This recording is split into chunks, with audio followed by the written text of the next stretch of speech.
भाइयों बहनों नमस्कार। All India anganwadi news channel में आपका स्वागत है। चैनल से जुड़ने के लिए नीचे दिख रहे रेड कलर के सब्सक्राइब बटन पर आपको सबसे पहले क्लिक करना है। फिर साइड में एक नोटिफिकेशन बेल यानी घंटी बन के आएगी, उस पर जब आप दबाएंगे तो 3 घंटी आपको दिखेंगी, जिनमें सबसे ऊपर आल वाली घंटी आप लोगों को दबा लेनी है। सभी राज्यों की वीडियो देखने वाली आंगनबाड़ी सेविका सहायिका मिनी बहनों, कभी कभी ऐसा होता है कि कुछ राज्यों से जानकारियां ऑल इंडिया तक आ ही नहीं पाती हैं और जब आती हैं तो काफी देर हो चुकी होती है। ऐसे एक जानकारी यहां पर गुजरात राज्य से आ रही है। वैसे तो गुजरात से कोई भी बहनें और भाई जो है ज्यादा जुड़े नहीं है और ना ही उनके कभी कमेंट्स या फिर व्हाट्सएप पर हमें मैसेज देखने को मिलते हैं। फिर भी अगर कोई है तो देख सकता है, हो सकता है कि आपके वहां जो अभी भर्तियां चल रही थी उसकी तारीख आगे बढ़ा दी जाए। आप सबको भी अवगत कराना चाहेंगे कि गुजरात में 8,467 आंगनबाड़ी वर्कर और हेल्पर के पदों के लिए ऑनलाइन आवेदन मांगा गया था, जिसकी आखिरी तारीख जो है यहां पर 4 अप्रैल समथिंग थी, क्योंकि 4 अप्रैल को यह जागरण में एक पोस्ट प्रकाशित की गई थी। इसमें बताया जा रहा था कि महिला बाल विकास विभाग गुजरात के द्वारा 8,000 से अधिक आंगनबाड़ी वर्कर और हेल्पर के पदों के लिए योग्य और इच्छुक जो उम्मीदवार हैं उनसे ऑनलाइन आवेदन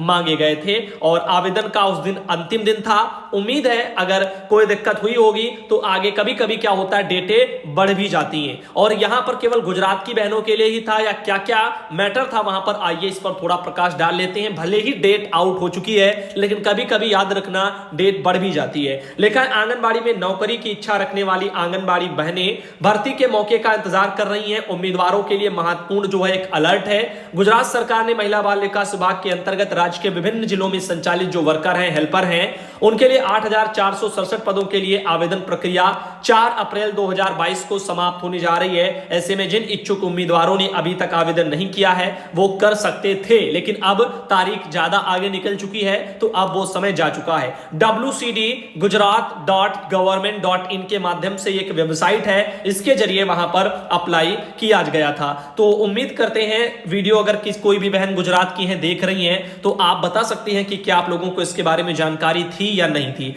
वहीं पर इनका कहना है कि हेल्पर और वर्कर इन सबके लिए आवेदन प्रक्रिया 15 मार्च 2020 को शुरू हुई थी। तो उम्मीद करते हैं जो है ज्यादातर बहनें तो जुड़ी नहीं है, तो अगर जुड़ी होती तो उनको दिक्कतें होती अगर जानकारी नहीं मिलती। इसीलिए कहता रहता हूं कि जहां जहां से बहनें अगर जुड़ना भी चाहती हैं तो प्लीज जानकारियों को भी साझा किया करें अगर कहीं आपके पास तक आवाज जा रही है, ताकि और भी जो लोग हैं आपके क्षेत्र के, आपके राज्य के, उन तक भी जानकारियां पहुंच पाए। तो गुजरात में बताया जा रहा था कि 10वीं जो उत्तीर्ण हैं उन बहनों को जो है यहां पर मान्यता रखी गई थी मिनिमम, और साथ ही साथ हेल्पर पदों के लिए उम्मीदवारों का 7वीं रखा गया था। तो जो वर्कर है उनके लिए 10वीं मिनिमम और जो हेल्पर हैं उनके लिए 7वीं।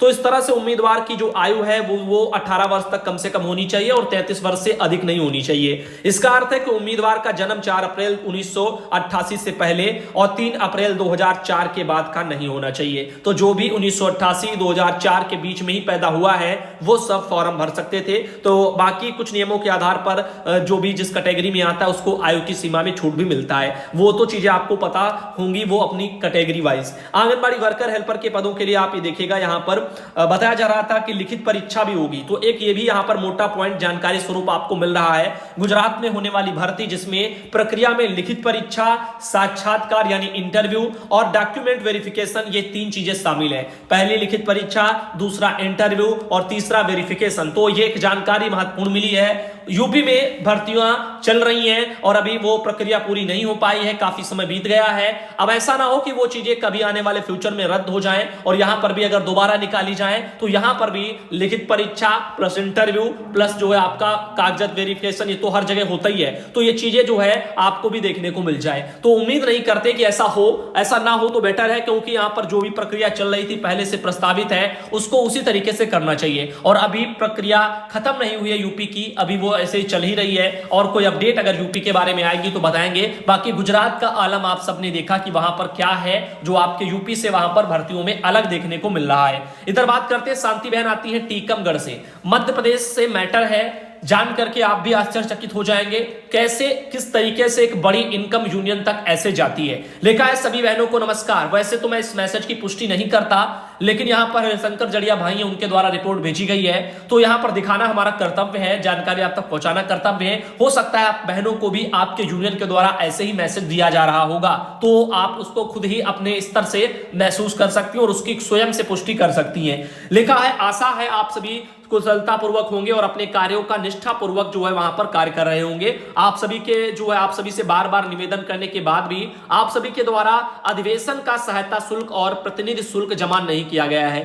तो एक अधिवेशन के टाइप पे जो है पैसों बहनों से पैसे ऐंठे जा रहे हैं। अधिवेशन के लिए सहायता बता रहे हैं, सहायता शुल्क और प्रतिनिधि शुल्क जो होता है वो उसके लिए। अभी तक जो राशि आई है वह जिलेवार है और जिन जिलों से राशि नहीं आई है उनके नाम, जबकि अब कोई भी जिला ऐसा नहीं है जहां रसीद बुक नहीं पहुंची हो, इस तरह से इस मैसेज में लिखा है। और पैसों के बारे में लिखे हैं कि झाबुआ में 20,000, बैतूल में 10,000, खरगोन में 5,000, रायसेन में 2,000 सहयोग स्वरूप जो है यहाँ पर जो है, और इनका 2,000 सहयोग स्वरूप और सदस्यता स्वरूप जो है 4,000। टीकमगढ़ से 50,000, इंदौर से 3,000, उमरिया से 5,000, होशंगाबाद से 2,000, इस तरह से सदस्यता आई है। बाकी शून्य जिले हैं सहयोग राशि देने में आज दिनांक तक। तो इस तरह से एक मैसेज आया, इससे अंदाजा आप लगा सकते हो, हमें ज्यादा कहने की जरूरत नहीं है, समझदारों के लिए इशारा ही काफी होता है। अब बहुत से ऐसे जिले हैं जो अभी बकाया हैं, जैसे निवाड़ी, छतरपुर, सीहोर, ऐसे करके तमाम यहां पर जो है नाम लिखे हुए हैं। तो अब आप सोचिएगा इस तरह से जो सहयोग राशियां हैं जब ये जाती हैं तो यूनियन के पास में कितना सारा लाखों में पैसा इकट्ठा हो जाता है। अब ये कितनी बार आप लोगों की जेब से जाता है और कितना कितना जाता है, अगर आप एक कैलकुलेटर लेकर के बैठें और मोटा मोटा आंकड़ा लगाएं कि आपके ब्लॉक परियोजना में कितनी आंगनबाड़ी और जो यूनियन से जुड़ी हैं, साथ ही आपके फिर जिले में कितने ऐसे ब्लॉक हैं। अब अगर आप मोटा मोटा ऐसे ही देख ले, सिंपल शब्दों में ज्यादा गुणा भाग ना करना चाहो, तो आपके जो है राज्य में कितनी आंगनबाड़ी सेविका सहायिका मिनी बहनें हैं और उनमें किस यूनियन के पास मान लो कितनी संख्या बल होगी। और अगर एक एक बहन 100-100, 200 रुपया भी देगी या 500-500 रुपया भी देगी, 500 ज्यादा हो जाते, 100 रुपया भी देगी, तो आप सोचिएगा कितना पैसा हो जाएगा। अकॉर्डिंग आप मान के चलिए, मान लो किसी यूनियन के पास 50,000 की संख्या में वर्कर हैं। अब 50,000 बहनें अगर 100 रुपया देंगी तो कितना पैसा हो जाएगा, आप कैलकुलेटर लेके गुणा भाग कर लेना, आपकी आंखें खुली की खुली रह जाएंगी। तो इस तरीके से एक मोटी रकम जो है जमा तो होती है, इसका तो आप लोगों को अंदाजा होगा ही। खैर, इस बारे में मुझे ज्यादा कहने की आवश्यकता नहीं है, आप लोग खुद से समझदार हैं। वही देखिएगा 11 मार्च को बताया जा रहा है, इस तरह से बैठक रखी गई है जिसमें सभी जिम्मेदार थे। 11 मार्च तो वो सब हो गया है, तो ये एक पुराना मैसेज भी प्रतीत होता है। तो फिलहाल के लिए ये जो भी है मैं इसकी पुष्टि नहीं करता, लेकिन आपको इस तरह के आंकड़े जरूर समझाना चाहूंगा और इन पर एक बार आप फोकस करिएगा और आप सोचिएगा, आप जितना मेहनत करती हैं और आपके दिन कभी नहीं बदलते हैं, समय पर समय बदलता जा रहा है, लेकिन जो हमारे रहनुमा बने हैं उनके लिए क्या क्या आप छोड़ जाती हैं समय के साथ में। इधर बात करते हैं, यहां पर आप देखिएगा मोंगावली परियोजना सहित यहां पर कुछ अल्टीमेटम टाइप का एक आया है। बताया जा रहा है कि सूचित किया जाता है कि पटवारी आरोपी की गिरफ्तारी अभी तक नहीं हुई है। हमने 3 दिन का अल्टीमेटम दिया था परंतु आज तक कोई कार्रवाई नहीं हुई है। अब आप सब बहनें से विचार विमर्श करना चाहती हूं कि अब हमें क्या निर्णय लेना चाहिए। तो आपको पता होगा एक पटवारी ने छेड़छाड़ वाला जो मैटर था आंगनबाड़ी वर्कर बहन के साथ में, वो सब देखने को मिला था। तो इस तरह से जो भी मैटर है इस पर आगे की कार्रवाई भी की जा रही है, तो उम्मीद है बहनों को वहां पर न्याय दिलवाया जाए। राजकुमारी बहन आती है रीवा से और उन्होंने अपने वहां से के मैसेज भेजा है।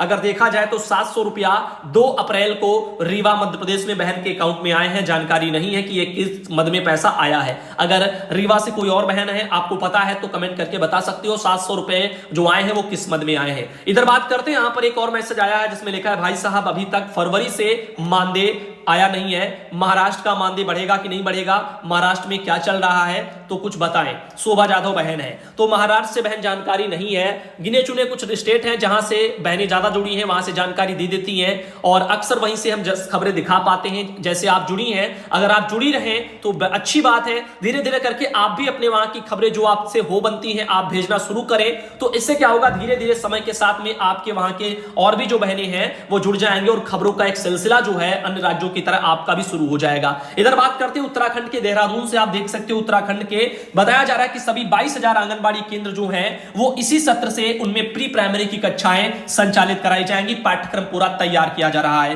तो ये एक खबर जो है उत्तराखंड के देहरादून से आ रही है। उत्तराखंड की बहनों ध्यानपूर्वक सुनिएगा। प्रदेश की सभी 22,066 आंगनबाड़ी केंद्र हैं। चालू शैक्षणिक सत्र 2022-23 में उसमें प्री प्राइमरी का जो है काम शुरू हो रहा है। बताया जा रहा है कि सचिव आपकी जो आर मीनाक्षी सुंदरम है, उन्होंने कहा कि पूर्व प्राथमिक कक्षाओं के लिए पाठ्यक्रम तैयार किया जा रहा है। प्रदेश सरकार इसी सत्र में राष्ट्रीय शिक्षा नीति लागू कर रही है और वहां पर आप लोगों को ये सब देखने को मिलेगा। इधर बात करें कक्षा 1 में दाखिला लेने से पहले ही बच्चे का अक्षरों, शब्दों और संख्या से उनका परिचय होना बहुत जरूरी है। उसी के संबंध में कोशिश की जा रही है प्री प्राइमरी में, और ये जो कक्षाएं हैं वो आंगनबाड़ी केंद्रों में प्री प्राइमरी की चलाई जाएंगी। सबसे पहले प्राथमिक विद्यालय परिसर में चल रहे आंगनबाड़ी केंद्रों में ही इसका शुभारंभ हो रहा है। आपको कई राज्यों में इस बारे में पहले से जानकारी मिल चुकी है। पूर्व प्राथमिक कक्षाएं चलाई जाएंगी और यहां पर तकरीबन 5,000 हैं जो प्राथमिक विद्यालय के परिसर में हैं, और इनमें आगामी जुलाई माह तक पूर्व प्राथमिक कक्षाओं का संचालन प्रारंभ हो जाएगा। तो पूरे उत्तराखंड में 5,000 जो प्राथमिक विद्यालय से जुड़े हुए आंगनबाड़ी केंद्र हैं, उनमें प्राइमरी की जो है पाठशालाएं अभी स्टार्ट हो रही, प्री प्राइमरी वाली। इसी तरह से अन्य राज्य भी है, वहां पर भी ऐसे ही सिस्टम देखने को मिलता है। बात करें अगर यहां पर हम और जानकारी की, तो बताया जा रहा आगामी 2 महीनों के भीतर यह कार्य भी पूरा कर लिया जाएगा, पूरा पाठ्यक्रम जो यानी तैयार हो जाएगा।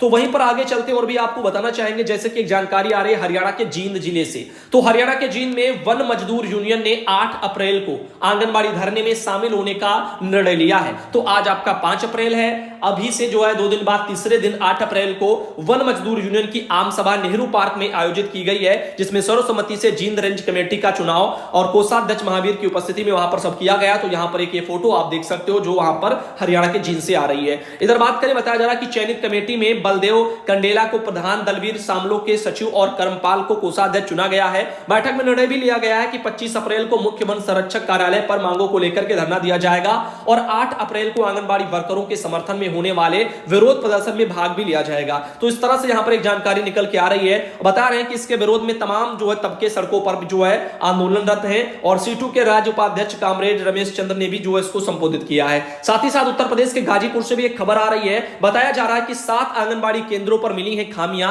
और इसके लिए नोटिस भी जारी कर दिए गए हैं। तो आपको बता दें, यूपी में इन दिनों निरीक्षण जोरों से चल रहा है। आप बहनें अपना केंद्र समय से संचालित करें, आपके वहां कभी भी आपके उच्चाधिकारी दस्तक देने आ सकते हैं। बाल विकास परियोजना अरुणा कुमार दुबे ने जो है गुरुवार को बहादुरगंज नगर पंचायत क्षेत्र के आंगनबाड़ी केंद्र जो भरटोली, भूमिहार टोली है, पठान टोली, इस तरह से जहां पर वहां के आसपास के सभी विद्यालयों का औचक निरीक्षण किया है और जो भी खामियां मिली हैं उसके बारे में फिर रिपोर्ट आगे भेजी गई है। तो आप सब अपने केंद्रों पर जो भी है सावधानी पूर्वक रहिएगा। उत्तर प्रदेश के वाराणसी से अगर हम बात करें तो यूपी के वाराणसी में बताया जा रहा है कि 100 आंगनबाड़ी केंद्र हैं, अब सौर ऊर्जा से वो जगमग हो जाएंगे। बिजली आपूर्ति से वंचित केंद्रों को प्राथमिकता यहां पे दी जा रही है। तो आपको हम बताना चाहेंगे कि इसका नतीजा है कि 1000 किलोवाट बिजली उत्पादन यहां सोलर प्लांट से हो रहा है। आइए इसके बारे में थोड़ा और जानने का प्रयास करते हैं।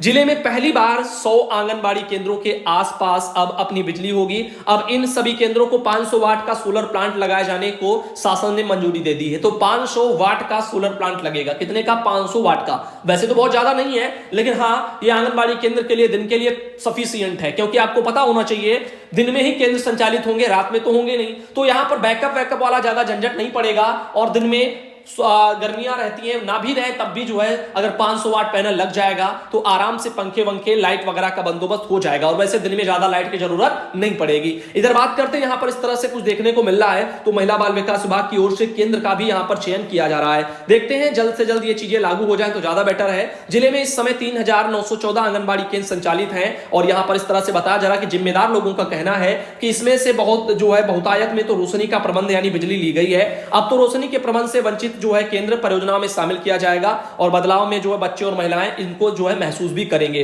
तो फिलहाल के लिए ये होगा कि देखो, इससे क्या है, रीडिंग बिजली का बिल भी नहीं देना है, साथ ही साथ जो है धूप निकल रही है, पैनल लगे हैं, आराम से जो है लाइट आ रही है और सब कुछ पूरा दिन में चला सकते हैं। बिजली कभी कट भी हो जाएगी, पैनल आपके घर में है तो स्वयं का आपने समझ लीजिए बिजली उत्पादन कर लिया, तो इसमें आपको कोई दिक्कत नहीं होगी। बिजली की बढ़ती मांग और घटते उत्पाद से निजात एकमात्र उपाय सोलर एनर्जी ही है। तो यहां पर आपको बताना चाहेंगे कि 75 किलोवाट बिजली का उत्पादन हो रहा है यहां पर आपके विकास भवन में।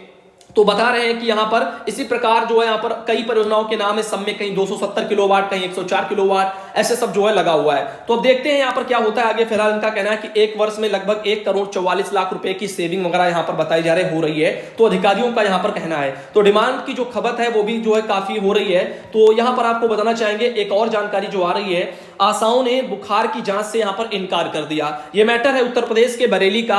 आशा कार्यकर्तियों को नहीं मिला मानदेय तो यहां पर वो भड़क गई हैं और वो गुस्सा हो गई हैं। अब हो तो क्यों ना हो, क्योंकि 4-4 5-5 महीने अगर किसी को वेतन नहीं मिलेगा, सिर्फ काम पर काम दिया जाएगा, तो फिर कैसे वो कर्मचारी काम को करेगा। अब काम तभी करना अच्छा लगता है जब काम का मेहनताना भी मिलता है। तो यहां पर आशा कर्मियों को पैसे न मिलने से वो गुस्साई हैं और यहां पर उन्होंने काम का विरोध किया है। इधर बात करते हैं, इसमें बताया जा रहा है कि सभी ब्लॉकों की एक जैसी हालात है। आशा संगठन के जिला अध्यक्ष हैं राम सिंह गंगवार। उन्होंने कहा कि सभी ब्लॉकों की एक जैसी हालात है। कोरोना महामारी के दौरान जो काम किया है उसका 9 माह का भुगतान बाकी है और टीबी अभियान का मानदेय अब तक नहीं मिला है। हर बार का जो है यहाँ पर बाउचर भुगतान भी 3 माह से रुका हुआ है। भोजीपुरा और ऐसे तमाम जो है परियोजनाओं के नाम है, वहां की आशा कार्यकर्ती बहुत परेशान है। अफसरों से शिकायत करने पर एक ही जवाब मिलता है कि अभी बजट नहीं आया है। अन्य संविदा कर्मियों को वेतन मिल रहा है, अधिकारी कर्मचारी वेतन ले रहे हैं, आशा कार्यकर्ती यहां पर परेशान है। तो ये सब चीजें देखने को मिल रही हैं। अफसरों का रुके वेतन तो समझे दर्द, ये भी बहनों का कहना है। तो बिल्कुल अगर अधिकारियों का पैसा रुके तो वो जिम्मेदारी समझे। उदाहरण आप यूपी में आंगनबाड़ी बहनों का ही मानदेय ले लो। बहुत सी बहनें जिनका अकाउंट एक दूसरे में मर्ज हुआ बैंकों में, इन बहनों का भी भुगतान पिछले 4-5 महीनों से नवंबर से लगभग जो नहीं हो रहा है। अब इस सिचुएशन में भी अधिकारी जिम्मेदार नहीं है, तभी ये हो रहा है, वरना जिम्मेदार हो तो चटपट उनका जो भी है वो अपडेट अकाउंट करवा दिया जाए और पैसे का भुगतान उनका फिर से होने लग जाए। तो यहां पर इन चीजों को सोचना समझना है। और क्योंकि जिम्मेदारी नहीं निभा रहे, जिसके चलते उनका समय पर समय बीत रहा है, पैसे से वो भी वंचित यहां पर देखने को मिल रही हैं। तो ऐसे ही जो है अन्य कर्मचारियों को भी दिक्कतें हैं। अब अगर अधिकारियों का पैसा रुकेगा तो काम को बिना लापरवाही बरते जल्द से जल्द कराया जाएगा। सरोज सिंह बहन आती है गाजियाबाद से, उन्होंने अपने वहां से फोटो भेजी, और सरला रानी आती है बिजनौर से, उनके द्वारा भी एक फोटो भेजी गई। और उनके अलावा सुधा आती है सिद्धार्थनगर से, इन्होंने भी अपने वहां से फोटो भेजी है। और ये आती है आशा देवी जो कासगंज से आती है, इन्होंने भी अपने वहां से फोटो भेजी। और इनके अलावा ये है रुक्मेश्वरी जो अयोध्या से आती है। और यहां पर एक ये बहन है जो मधु जो फतेहपुर से आती है, उन्होंने भी फोटो भेजी। और लास्ट में एक ये बहन आती है निर्जा पटेल जो इटावा से आती है, इनके द्वारा भी एक फोटो आई है। तो आज शाम के वीडियो को हम यहीं तक रखेंगे। आज थोड़ा जल्दी में हमने जो है आप लोगों को बताया है। उम्मीद करते हैं ज्यादा आप लोगों को जो है दिक्कत नहीं हुई होगी और समझ में सब कुछ आया होगा। कल सुबह के वीडियो को बहुत बढ़िया ढंग से आपको हम फिर एक लेकर के आने वाले हैं, कई खबरें होंगी। उम्मीद कर